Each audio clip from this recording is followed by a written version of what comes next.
आज का ये वीडियो पंप के लिए ऑटो कट स्विच के लिए है। जैसे कि आप देख रहे हैं कि ये सिंगल फेस स्टार्टर है और ये सिंगल फेस रिले स्टार्टर है। इसमें मैंने लगाया है आज ये ऑटो कट स्विच, ये मैंने खुद डिजाइन किया है।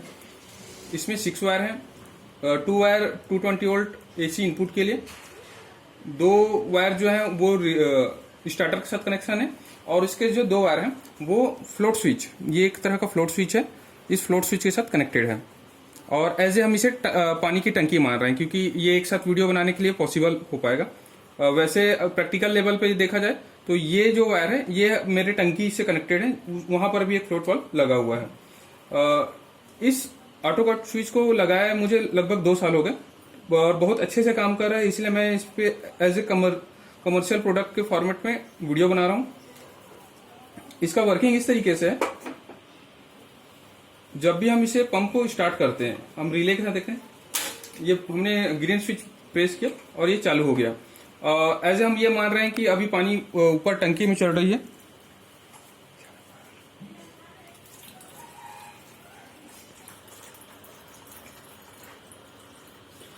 हम ये मान रहे हैं कि अभी टंकी में पानी भर रहा है और पानी भरते हुए जब ये फ्लोटरिंग ऊपर की तरफ आ जाएगा तो ये स्टार्टर ऑटोमेटिक अपने आप बंद हो गया। इसका पूरा प्रोसेस कुछ इसी तरीके से है। ये ऑटो कट स्विच आपके पानी को ओवरफ्लो होने नहीं देगा, एक्स्ट्रा बिजली और एक्स्ट्रा वाटर जो ओवरफ्लो होने की वजह से खपत होता था वो नहीं होगा। इसका पूरा मेकिंग प्रोसेस हम आगे की वीडियो पे देखेंगे। ये पूरा डिवाइस का मेकिंग जो कॉस्ट है वो सिर्फ 200 रुपीज है। मात्र आप 200 रुपए में आप इसे पूरा डिवाइस को आप बना के इंस्टॉल कर सकते हैं। आज के इस ट्यूटोरियल पे हम बनाने वाले हैं water pump auto cut up switch. ये auto cut up switch single phase या 3 फेस पंप स्टार्टर के साथ कनेक्ट होगा और ये सिर्फ उसी स्टार्टर के साथ कनेक्ट होगा जिसमें या तो कॉन्टेक्टर लगा हो या तो रिले लगा हो। ये सर्किट डायरेक्ट एमसीबी से स्टार्ट होने वाले स्टार्टर पे काम नहीं करेगा। ऑटो कटअप स्विच का वर्किंग कुछ इस प्रकार से होगा। ऑटो कटअप स्विच सबसे पहले हमारे पंप स्टार्टर के साथ कनेक्ट होगा। वाटर टैंक में एक फ्लोट स्विच कनेक्ट होगा और फ्लोट स्विच और ऑटो कटअप स्विच का कनेक्शन एक वायर के माध्यम से हो जाएगा। फ्लोट स्विच दिखने में कुछ इस प्रकार से होगा। जब भी हम स्टार्टर के स्टार्ट बटन को पुश करेंगे जिससे पंप ऑन हो जाता है और पानी पाइपलाइन के थ्रू टंकी में भरने लगता है। वाटर टैंक फुल होते ही फ्लोट स्विच का मूविंग रिंग ऊपर की तरफ चला जाता है जिससे पंप ऑटोमेटिक ही ऑफ हो जाता है। मतलब इस वाटर पंप ऑटो कट को स्विच को लगाते ही हमें सिर्फ स्टार्ट करना है, ऑफ वो ऑटोमेटिक ही कर देगा और वाटर को वाटर टैंक से ओवरफ्लो होने नहीं देगा। इस सर्किट को बनाने में मेन कंपोनेंट्स और पार्ट्स होंगे 12 वोल्ट 1 एम्पियर एलईडी ड्राइवर, इसे मार्केट में एलईडी ड्राइवर या एलईडी चोक भी कहते हैं, फ्लोट स्विच या फ्लोट सेंसर, ये आपको ऑनलाइन भी मिल जाएगा। इसके बाद 12 वोल्ट एसपीडीटी रिले, टॉगल स्विच या इसकी जगह आप किसी भी प्रकार के दूसरे स्विच का भी इस्तेमाल कर सकते हैं, IN4007 डायोड। बस इतने ही कंपोनेंट से हम अपना water pump auto cut switch बना सकते हैं। इस सभी कंपोनेंट्स का लगभग कॉस्ट 200 रुपीज़ के आसपास होगा। सर्किट बनाने से पहले हम फ्लोट स्विच के बारे में कुछ जान लेते हैं। फ्लोट स्विच के अंदर एक रीड स्विच होता है जिसके 2 टर्मिनल होते हैं। रीड स्विच देखने में कुछ इस प्रकार से दिखेगा और रीड स्विच के दोनों टर्मिनल आपस में डिस्कनेक्टेड रहते हैं। जब भी किसी मैग्नेट को हम रीड स्विच के पास लाते हैं तो मैग्नेटिक फील्ड की वजह से रीड स्विच के दोनों टर्मिनल आपस में शॉर्ट हो जाते हैं। और इससे हमें एक वायर पे अगर कोई भी सिग्नल है वो दूसरे वायर पे पहुंच जाता है। फ्लोट सेंसर इसी मैकेनिज्म पे काम करता है। इसमें रीड स्विच एक पतले प्लास्टिक के पाइप के अंदर होता है, जिसके एंड में एक प्लास्टिक लॉक होगा। इस पतले पाइप के ऊपर एक प्लास्टिक रिंग होगा और उसी रिंग के अंदर एक रिंग नुमा मैग्नेट होता है। प्लास्टिक रिंग ऊपर या नीचे उस प्लास्टिक पाइप पे मूव हो सकता है और ये रिंग पूरी तरह से फ्लोटिंग होता है, जो कि पानी के दबाव के साथ ऊपर और नीचे होता रहता है।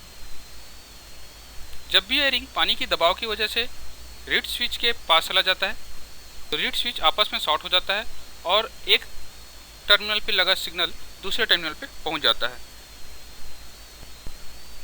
और पानी का लेवल कम होते ही ये फ्लोट रिंग नीचे पहुंच जाता है और रीड स्विच फिर से डीएक्टिवेट हो जाता है और दोनों टर्मिनल की कनेक्टिविटी खत्म हो जाती है।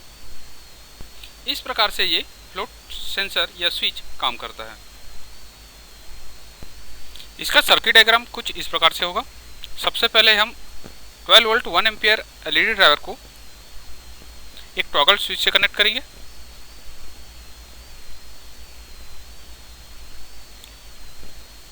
ये वायर 220 वोल्ट एसी इनपुट के लिए है, जिसमें से ये फेस और दूसरा न्यूट्रल होगा।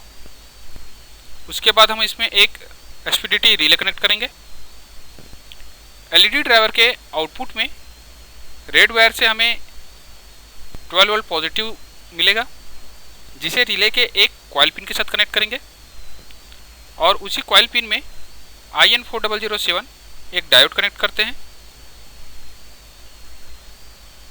और रिले का दूसरे कॉइल को डायोड के दूसरे सिरे के साथ कनेक्ट कर देंगे। इसके बाद फ्लोट स्विच के एक पिन को एलईडी ड्राइवर के नेगेटिव के साथ कनेक्ट करेंगे और फ्लोट स्विच के दूसरे पिन को रिले के साथ कनेक्ट कर देंगे। मतलब जब भी फ्लोट स्विच एक्टिव होता है तो रिले ऑन हो जाएगा। अब पंप स्टार्टर का कनेक्शन रिले से कर देंगे, जिसमें से कॉमन और नॉर्मली कनेक्ट पिन को पंप स्टार्टर के ऑफ बटन के साथ सीरीज में कनेक्ट कर देंगे। इसका सीरीज कनेक्शन पंप स्टार्टर और रिले के बीच का वो हम वीडियो में आगे देखेंगे। इस सर्किट को अब हम बनाना स्टार्ट करते हैं। हमने सभी कंपोनेंट ले लिए। ये एलईडी ड्राइवर,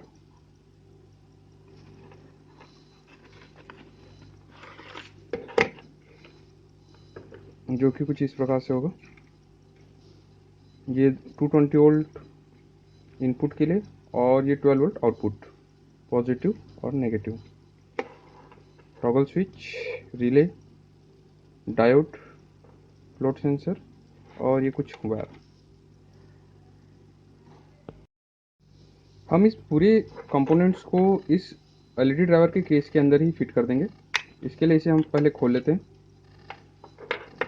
और ये पूरे कंपोनेंट हम इसके अंदर ही माउंट कर देंगे। अब इसे हम बनाना स्टार्ट करते हैं।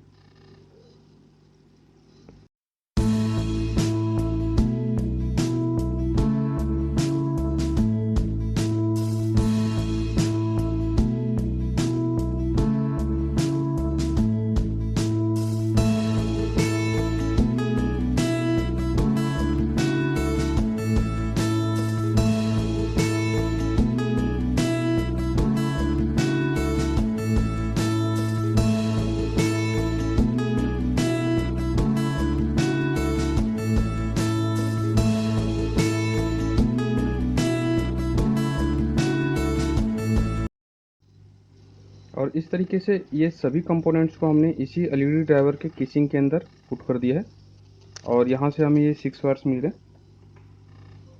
अब इसे हम पीछे से पैक करके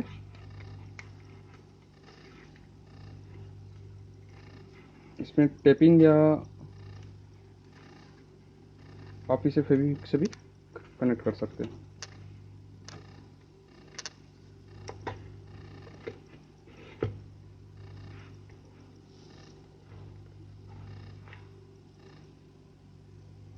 इस प्रकार से ये पूरा हमारा किट तैयार हो गया।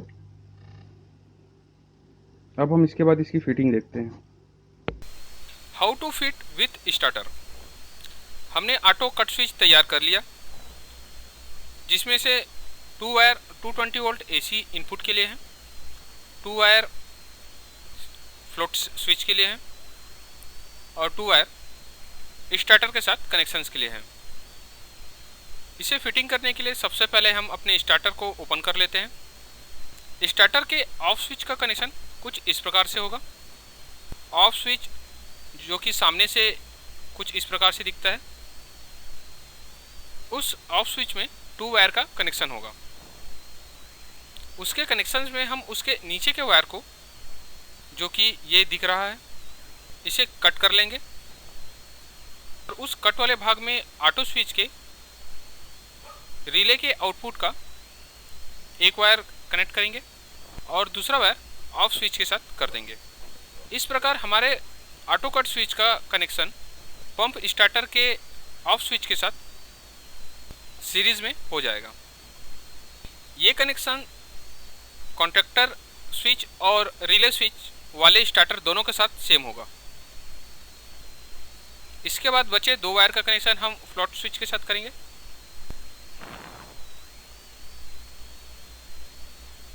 और इस प्रकार से इसका यह पूरा कनेक्शन कंप्लीट हो जाएगा।